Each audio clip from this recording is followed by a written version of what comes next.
So why don't we get started? So you guys are presumably here to learn about Gentoo and why you should use a source-based Linux distribution instead of a binary one. So we're going to basically introduce you to Gentoo today, why you should use it, how it works, some of where it's going. From the technical side, I can pull up that graph again for anybody who walked in later on the social side of things, as far as community management and keeping things healthy there. And then we can do some demo stuff if you want, so you can actually see how it works instead of look at bullet points of how it works. So somebody else made this picture a few years back, and I lost about 50 pounds since then, so if you can't recognize me, that's all right.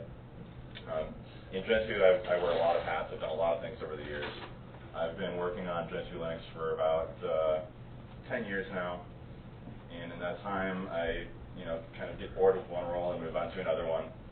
Just like in real life, you kind of get sick of doing one thing, and you're like, oh, I'll learn Rails and I'll learn Node, because they're interesting, and writing the same Java code day after day gets a little boring. So the same thing in Gentoo. I started out as a developer maintaining packages. I still do some of that, but I also do a lot of other things. I got very interested in the community side of things and maintaining a healthy community and a healthy project after we got a few very abusive people who we failed to deal with for a long time, and then we did deal with them. And people were like, oh, why didn't we do that years ago? This is so much better now. Even though they were technically outstanding people, it turns out that if you get rid of them, the other 200 people can make up for those three. I know, it's hard to imagine. So over time, I've been a developer. I've led the team that maintains Axe, which is the graphical subsystem of Linux. I've been, right now I'm on the council, which is a group of 7 people that basically runs Gentoo. And I've spent about 4 years on the council now. Great way to spend lots of time in meetings, just like any committee, and get very little done, but we're working on that. I started using Gentoo, and this may be interesting to you guys who are thinking about Gentoo. I started using it because I initially was using Red Hat back in late 90s, early 2000s. I got pissed at RPMs. They were just so annoying and frustrating to deal with. And then I ended up jumping ship and using FreeBSD for a while. FreeBSD has a system called ports, where they basically write a make file that builds lots of different packages. And that was kind of nice, but the lack of cohesiveness got kind of annoying, where everything had its own little variables you had set to build that package that didn't apply to the next one and the next one. And on top of that, on the BSD side of things, they do have some Linux compatibility, but it's not perfect. And so there were all these apps that you couldn't run or that you had to somehow patch to make them work properly. And so I decided, you know what I really want? I want FreeBSD, but Linux. And that's when I discovered Gentoo, which has a ports-like system called Portage. Compiles everything from scratch, and so what that gives you is, yes, it does give you like an extra 3 or 5% of performance, but it also gives you a lot of flexibility to have your system exactly the way you want to have it. You only install the packages you want, and not only that, but you can only get the features you want in those packages using a system called use flags that I'll talk about a little bit later. It's called Gentoo because Gentoo is, of all penguins, it is the one that swims the fastest. It's based on Linux. We can also run it on top of FreeBSD. We can run it on top of OS X using a system called Prefix, which I'm not a good person to talk about, but I think Jeremy could probably talk about more. So if you have questions, don't direct them to me, direct them to him. And you can run on top of, I think, Windows even, and like Cygwin. And the nice thing is it gives you the flexibility to have a real package management system, installing open source software on basically any operating system you want to. OS X has things like Finks and Mac ports, but in my opinion, Gentoo is a better system for package management than any of those. We started back in about '99 with a guy named Daniel Robbins. He's a very interesting person, and if you ever run into him, talk to him about it, because he's technically very creative and socially very controlling, which makes for an interesting combination when, people like to dictate everything that happens, but then they don't do it themselves. And it works great in a company, but not so well in a volunteer environment. In terms of features, let's see, I've got a list of bullet points here, but I'm not going to show them. But basically, it's very easy to maintain a system. We've got this concept of package sets. So the core software on your system is called system. Everything else is called world. And you can say, update the system, update the world. You can update individual packages of your choice. You can say, find all the packages with security holes and update only those. You can say, I upgraded my kernel, I have modules built against it, upgrade only those. One of the really cool things about Gentoo is that you can install live packages, like live Git, live CVS stuff, by writing an ebuild. Right now it's called a 9999 version, just because that supersedes everything that's smaller than that. And most packages haven't yet gotten into 5-digit release numbers. There's a lot, in the past, like the people who developed KDE ran Gentoo because it was so convenient for them to maintain the live software, especially when you've got, you can do it, run stuff from Git when you've got 1 or 2, but once you start getting into the 20 or 30 or 50 packages around where you want to run all of them live Git versions, it gets pretty frustrating to keep updating and building those yourself. That's where Gentoo comes in pretty handy, is you write basically a shell script called an ebuild once, and then you say emerge foo, and foo updates, and it's there, and it's all in working for you. These stupid bullets and move on. This is kind of the default Gentoo presentation that I grabbed off the PR project, so it's kind of markety. I apologize for that. Let's see what we got. Okay. So I talked about some of the advantages of compiling from source. One of the cool things it can do is it can slot different versions of the same package on your system at the same time. So you could, for example, run the live version of KDE alongside KDE 4, alongside KDE 3, assuming that the packages are written to support that. And so GTK1, for example, and GTK2 are written to support this concept of slotting, so you could be running different graphical apps compiled against both of those at the same time. This is great from a developer point of view because it's very easy to test against multiple different versions of libraries at the same time. It's very easy to compile software with like 10 different versions of GCC to see if it builds on all of them, because you can have them all installed at the same time. And you say, GCC 3.4, GCC 2.95 if you want to go back that far. GCC 4.1, 4.2, 4.3, I have them all on my system right now, and I can test compilations with all of them simultaneously. One of the other really cool features is, even though it is a source-based distro, it has the capacity to use binary packages. And this is where, was it your question about production? Yeah. So where the, how do you run Gentoo in a production environment is, you don't compile stuff on a production server as it's running. That would be silly. What you do is you have a build server, and that compiles them and distributes the binaries. And Portage, which is the package manager nowadays, has support for going out and checking for a binary package server and grabbing all the updates from there. So it is source-based, but you can still get a lot of the benefits of a binary distribution, like not using up 100% of your CPU to build stuff while you're trying to serve out 10,000 hits a second on your website. It can also actually install things like RPMs and dev packages, because we have some code written that'll do the conversion for you, so it can convert them, and then you can do the installation. There's a little bit of effort required, but it'll work if you want it to work. What does it convert it to? To a tarball, which we then install like it's a tarball. So it just grabs the files out, sticks them in a tarball, and then you can basically throw them onto your file system. But the package manager still remembers where the files are. And that's the benefit, is it doesn't just throw them out there, you can also uninstall them, you can upgrade them, and so on. So, let's see, how many bullet points? That's like a good number to start talking about. So like I said, you can optimize it the way you want. You can change your compilation compilation flags, which are C flags. You can also change your linker flags if you care about that. In some cases you do, in most cases you don't. And let's see, you can protect the live system. This is really the value of packaging the apps you're working on and running them through package management, is that you can make sure they don't overwrite stuff. You can upgrade them very easily. You can make sure there aren't orphaned files lying around from version 0.3 of something, because the package manager is there to pull them out for you. You can also speed up the compilation through various methods.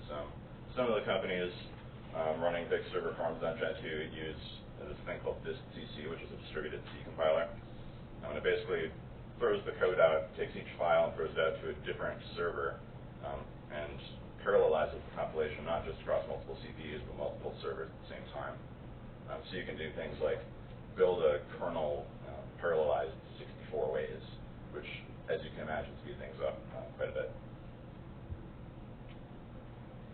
Let's see what else we got. I'm not going to talk about some of this. There was one somewhere that I made up wanted to make sure I mentioned. Okay, so it's coming up here. So the really cool one from a developer point of view is those last bullet points on debugging support. It's very easy to build packages with full support for debugging. All of the little flags in there, so you can run GDB across. You can install the source code in such a way that the package manager understands where everything is. And not just that, but the binary code on the system knows where the source is, so you can step through the source code instead of just stepping through binary functions. And it's a lot of times if you're trying to debug stuff, it gets really annoying when you're building stuff by hand. So having this kind of support in the package manager is a pretty huge feature. Stuff's been interesting. We'll talk about it in the demo. Embedded system support. This is actually a feature that I really enjoy. I've built out routers that run Gentoo. I've installed Gentoo onto a floppy disk a few years back. So you can actually fit it into 1.8 megabytes if you want to. One other case where this is pretty cool is terminal servers. Gentoo supports them reasonably well with this thing called the LTSP project. So you can have a system installed on a server and then all these dumb terminals that just read the files across the network. And the thing with Gentoo is a lot of times if you're building out an embedded system, you basically throw the files on there and leave them, and it's hard to manage them and upgrade them over time. But with Gentoo, you can have the package database on there too. So you could have a kernel BusyBox, which is a very small set of core utilities, and a package database that understands that, hey, I've got BusyBox 1.4 on there, which makes it possible to upgrade the image without starting from scratch every time. And this is something that really isn't out there for other methods to have an embedded system like Buildroot or whatever. And we already talked a little bit about package sets like system and world and kernel modules you want to rebuild. One of the things coming up in the version of Fortich that's kind of sort of released but not really, and has been that way for about 5 years now, is generic package sets. So you can define a set of packages and then very easily manage them all simultaneously.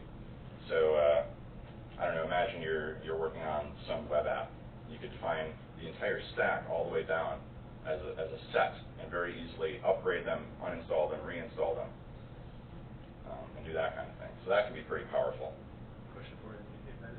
Did I see something about Raspberry Pi? You guys supporting Raspberry Pi? I'm sure we do. I mean, yeah, our team, they get free devices, and you active members that will put Gentoo on anything. Yeah, I mean, I would say, with maybe the exception of Debian, Gentoo runs on more architectures and more CPUs than anything else out there. And because it's designed to make it very easy to modify, it often runs first on the new stuff that comes out. And if we're at a conference and let's say IBM's got some wacko mainframe there, we can walk up to it with the Gentoo CE and it just boots. Like nobody else does that because we've got all this new stuff available, and our live CDs are actually pretty good.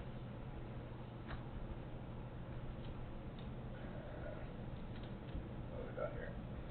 So the software repository is possible possibly the largest one out there. I'm not sure right now. We've got something like 12,000 packages available. And that's not, if you think about something like Red Hat or Fedora or whatever, they might have 12,000 packages, but they're not really 12,000 packages. It's one package split up 6 different ways. So you've got, the libraries in one package, the headers in another package, the binaries in a third package. When we're talking Gentoo, we're source-based, and so every package is actually an entire package. So when we say 12,000, if you translate that into Fedora terms, that might actually be 50 or 60,000, because we don't split this stuff up. And basically, if you want some software, it's very likely to already be in a package. But even if it's not, the packages are basically just shell scripts, so it's pretty easy to write one. So is there support for, binary packages within the software repository? Two areas, graphics drivers and wireless drivers. Yeah, absolutely. Gentoo is a very pragmatic philosophy as a distribution. We want to not get in your way, but enable you to do the things you actually want to do. So yes, we package the NVIDIA drivers, we package the ATI drivers. If the license legally allows us to package it, we will. This is actually a great question, because we have features in our packages that allow us to say we can't mirror or redistribute this, but if you download it from the original source, we'll still install and manage it for you.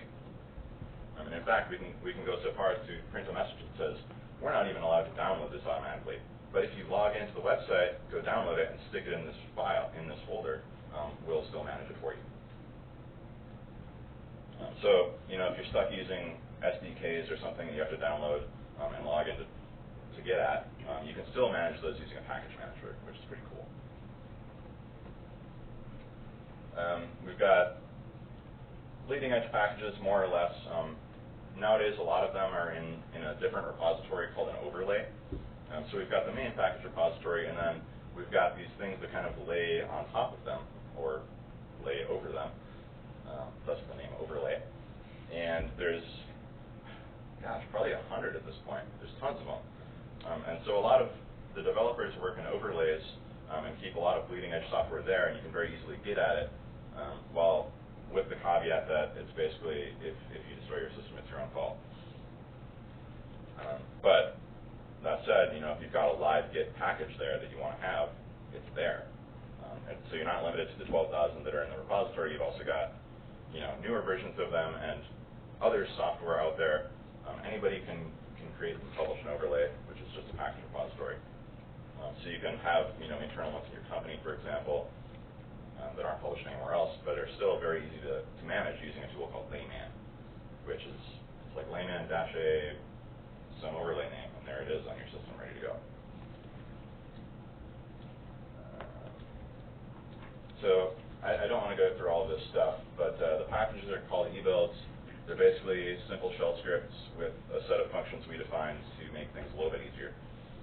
They've got variables and bash code. And it's set up in a sort of object-oriented way, even though it is shell script, so that you're able to inherit things from a library called an E-class, so that you don't have to basically rewrite the same installation process over and over and over.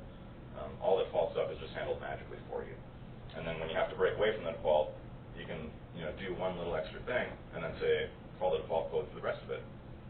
So even if you have to do something a little bit weird, you still don't have to write like 100 lines of stuff to make it happen. So use flags are how you build specific features or leave out specific features. And it's, I think I've got an example on here. Yeah.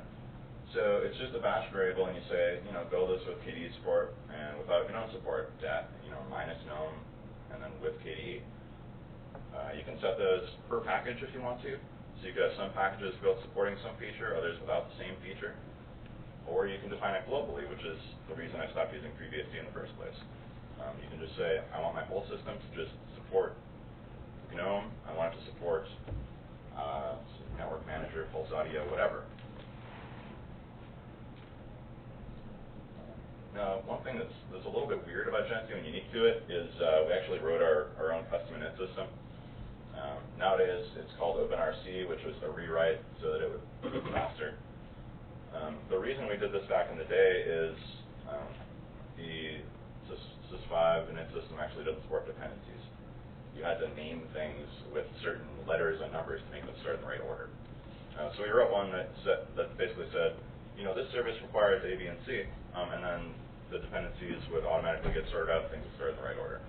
So we were there first, and now we're still there last. Everybody else is kind of moving on to things like Systemd. We're kind of sort of working on it, but it works pretty well the way things are, and so why break it? Let's see, these stupid bullet points. Okay, so our documentation is awesome. This is one of the big reasons why people start using Gentoo is we have, seriously top-notch stuff. Our handbook has won awards for being so good. It's been, like the #1 or 2 source of documentation about Linux stuff anywhere. A lot of times if you Google a problem, and it's Linux related, the Gentoo doc will pop up telling you how to fix it. Or there will be, somebody who posted on our forums that says, hey, I encountered this weird error message. Since I run Gentoo and I'm seeing inside the black box of Linux, I've actually fixed it myself, and here's how. So even if you're running Fedora or Ubuntu or whatever, a lot of times you run into a problem and some Gentoo person has solved it. And of course, you have to have the docs because on Gentoo you are doing everything yourself. There's not an installer. You download a tarball, you unpack it, you format the file system. All that stuff you do by hand. And that, after a point, it doesn't really matter. Even I can probably install Gentoo by hand faster than I could install Fedora by clicking next. Because there's only so many ways to install a Linux system. You format the file system, you got your partition set up, you unpack it, and then you're done. On the community side of things, like I was saying, it's very easy to create packages and submit them. We've even got overlay repositories that are specifically designed to enable users to very easily contribute stuff and get it distributed to other users. Gentoo is very IRC-centric. If you haven't heard of IRC, it's basically like chat rooms before chat rooms had a name. Kind of a standard protocol for it. You can use whatever client you want to.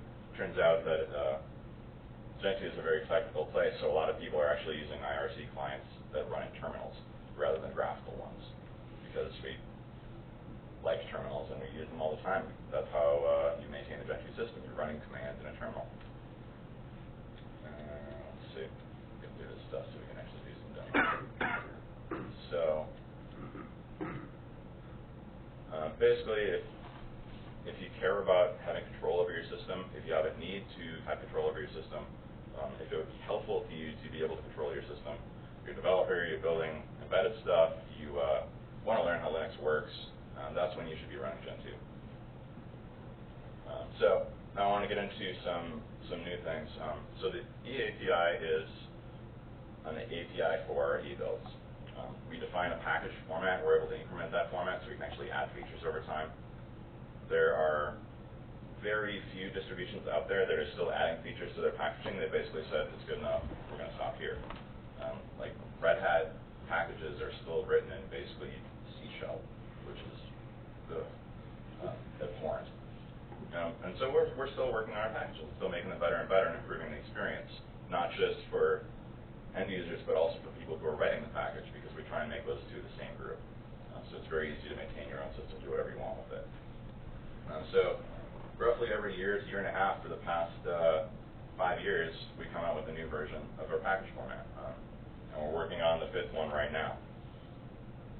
And these add features like new convenience functions that manage different steps of the installation process for you, so that when you do have to customize things, there's less code you have to write to do it.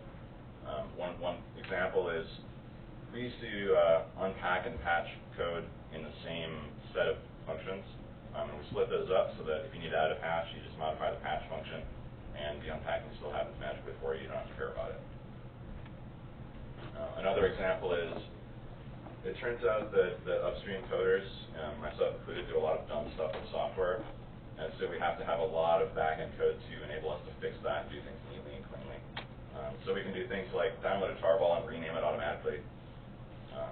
We can do lots of wacky things with the versions, because people write the weirdest versions you've ever thought of, and we have to deal with all of that because we've got it packaged. And people write like 0.1 underscore pre4 underscore RC6, you know, and you have to be able to do something with that and understand whether it's newer or older than, you know, some other weird wacko version. So I'm just going to go through a couple of these just so you can see some examples of the directions we're going and like why would you want to change how you're handling packages. Doing things like more cleanly specifying dependencies so that it's easier to, for example, create an embedded system without installing all of the headers on it, so you could compile against your live system and then install to some other root and keep it as minimal as you possibly could. Doing a lot of things automatically that still have to be specified by hand when there's no reason they should be. Let's see. This one that's second from the bottom is actually one of the really cool ones. That you can build into the package itself a way to create and bundle the source code and upload it to some mirror. So this is useful not just for distro people, but also even for upstream coders, so that you could use a Gentoo package to create a release of your software, basically, and push it out to a mirror. And then a lot of things that are just kind of specified in a silly way right now. Let's see. Are we through this stuff yet? Okay, so let's do a demo.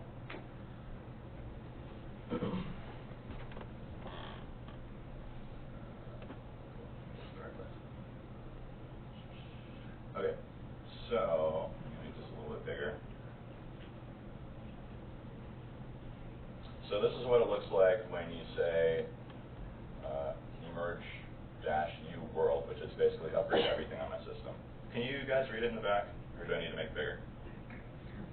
All right, so when you're running emerge, which is the command line front end to our package manager, this is what the output looks like. You do it in the terminal, you do it with text. There are some graphical managers out there, but they don't have the flexibility and they're missing features. So basically, the administrator of the system should always be doing it in a terminal. But despite that, we do everything we can to still make the output pretty and easy to use. That's why we use so many colors and bold and all that stuff. There's no reason being in a terminal has to be ugly or painful. So for example, let's see, at the very top there, it's telling you how it's installing something. So at the left end it says ebuild, so I'm going to be building this from source. It could also say binary, which if you were using a binary package, that's how it would be. And then it says U for upgrade. And it's got the package, the version, in brackets after that it's got the old version it's upgrading from.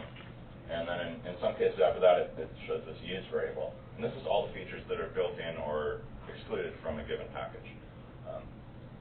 It's actually, so for example with the second one up there, it's the TIFF image library. It builds in C++ support, which is probably some kind of API. It builds in the ability to understand JPEG images as well, using zlib for compression. And then it leaves out a couple of other, let's see, another compression algorithm and another image format, because if you don't use it, why should you have that code on your system? And this isn't just space, this isn't just about OCD, it's actually about security too. Why should that code be there in a compiled binary if you're not going to use it? Every additional line of code is an additional opportunity to get exploited.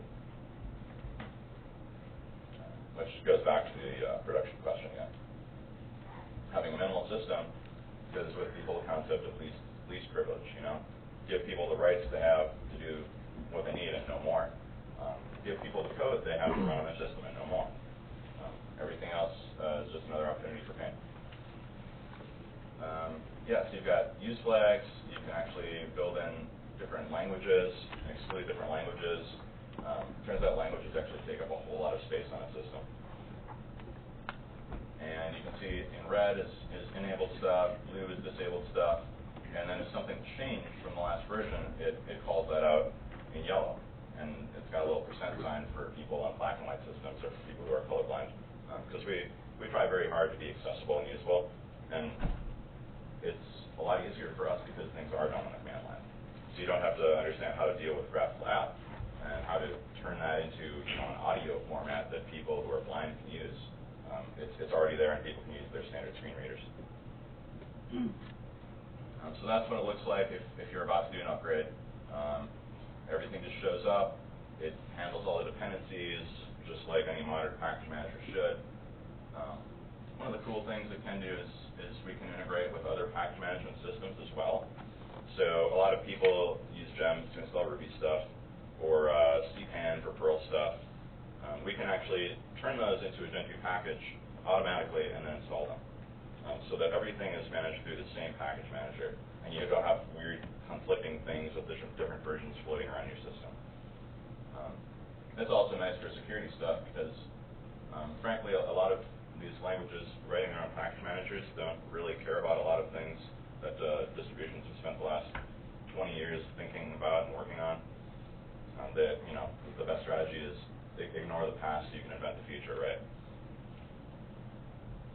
And so it's great to be able to take advantage of all that experience, no matter what language you're using, no matter what package format you're using to manage the stuff in that language. Let's see. So that's what it looks like when you're upgrading stuff. Let me see if I can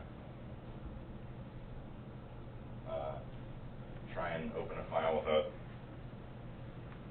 actually being able to read what I'm typing. Yeah. There we go. Okay. So if we open a package, this is what it looks like. You see a little header at the top. You see eAPI variable. This inherit thing is the object-oriented stuff I was talking about, where we've got this concept of inheriting code from other places, then reusing it or changing it somehow. Yeah. In a way. There's a limit to what you can do in shell scripts, but we do the best we can. You've got, a description for the package. You've got which architectures does it work on. Let's see. This IUse thing defines the available features for that package, and that's then displayed to the user as here are the ones you can turn on or turn off. So you only show the ones that actually exist. We've got, tons of dependencies. This is the X server, so there's about 300 of them.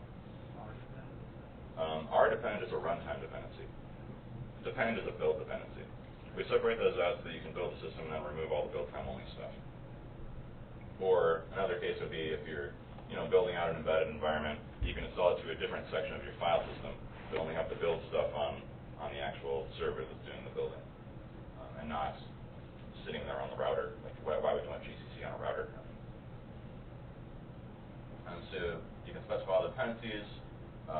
You put them in blocks saying, like, if I'm building this feature, then I need these libraries, otherwise I don't.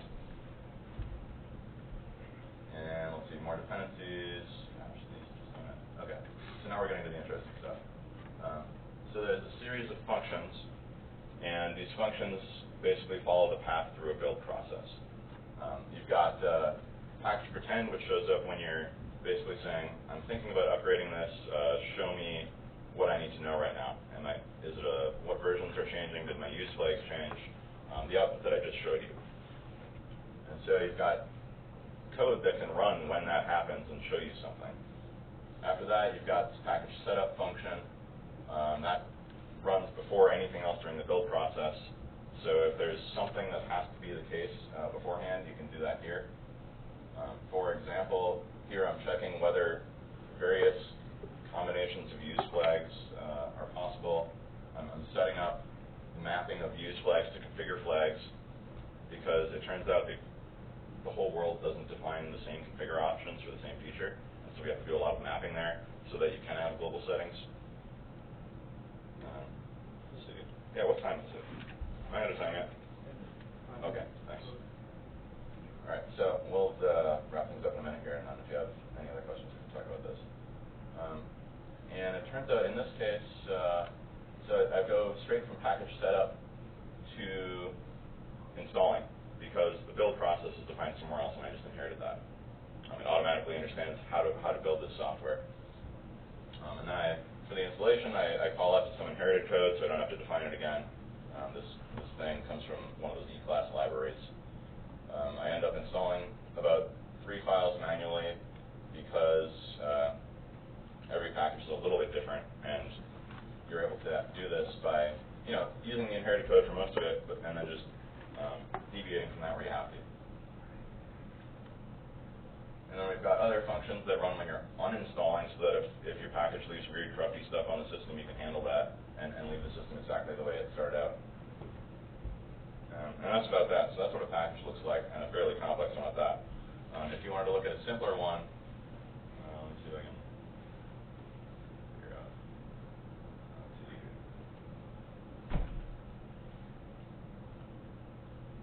Hopefully this is a simple one. It's a very simple piece of code. So a simpler package basically has the variables up top, does a couple of things, and that's about it, and you're done.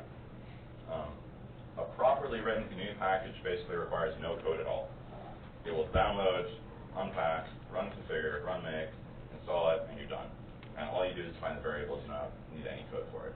The code is just for basically upstreams that do weird things. So I hope this was kind of useful to you. If not, I apologize. You should have walked out earlier.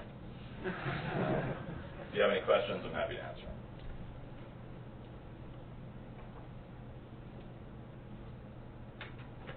Good question.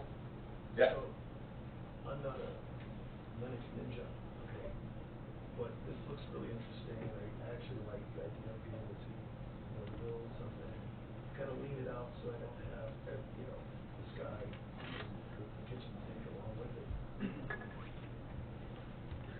If I'm in the role of, not knowing everything, how do I know what if I delete something, that I'm not going to affect something else later when I how do I know that there's a dependency somewhere down the line, some app that needed some piece of something that I screwed up and now I can't get it to work?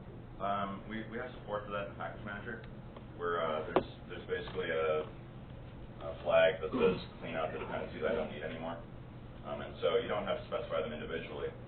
It just goes and finds all of the things that are not dependent upon by any other software and gets them off your system.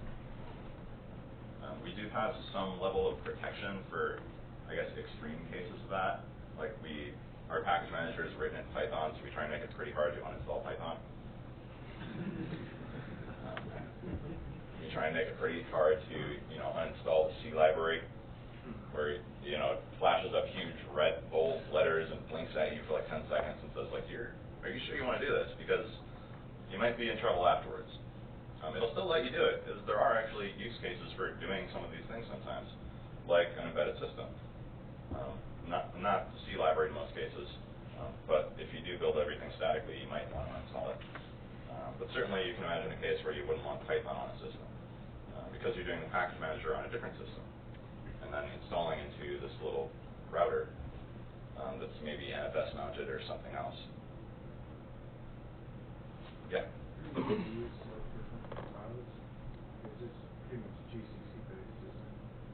It's possible to use other compilers. There are some assumptions that they will accept or ignore GCC compiler flags. And so if they instead choke on them and die, you might have some issues. But I've built a lot of stuff with, for example, the Intel C compiler. All you do is define a variable called CC, which for the C compiler, or CXX for the C++ compiler, and then it'll use that in the packages.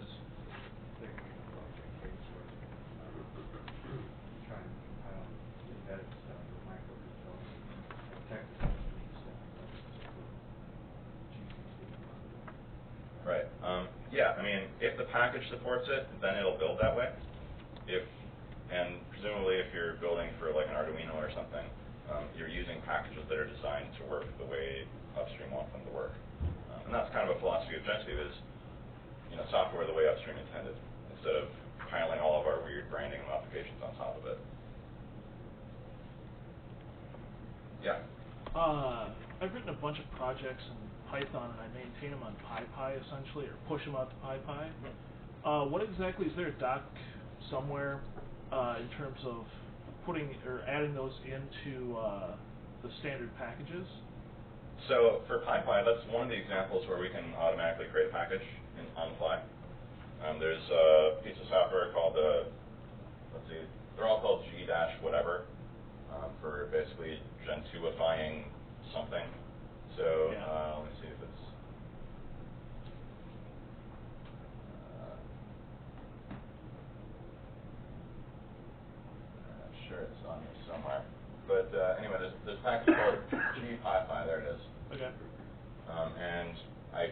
say gpypy some package up on PyPy, and it'll go look at it, fetch the latest version, turn it into an e-build, and install it on your system if you want to.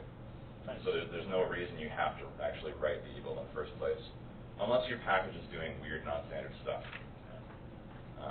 Like, it doesn't have a properly written setup.py or something. Because all the package is going to do is like setup.py, build, install.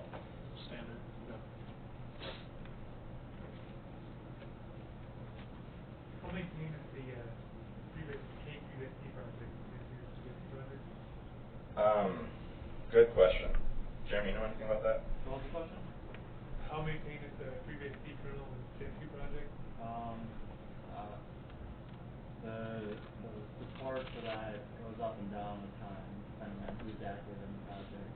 I'm not really sure. Yeah, so you'd have to check yourself. We have, if you basically Google it, it's pretty easy to find on our website. We have a page for like weird architectures and OSs and that kind of stuff. And if you're an IRC person, we also have IRC channels. Lots of them. In fact, I didn't mention this, but I think Gentoo is, if not the biggest, certainly among the top 5 IRC channels on the Freenode network, which is basically where most of the open source stuff happens. I think there's like 900 users in there.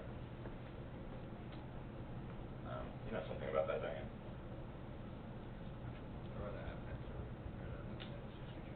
Cool. Yeah, if you guys have any more questions, catch me at any point. I'll be around all day. Thanks for your time. Appreciate it.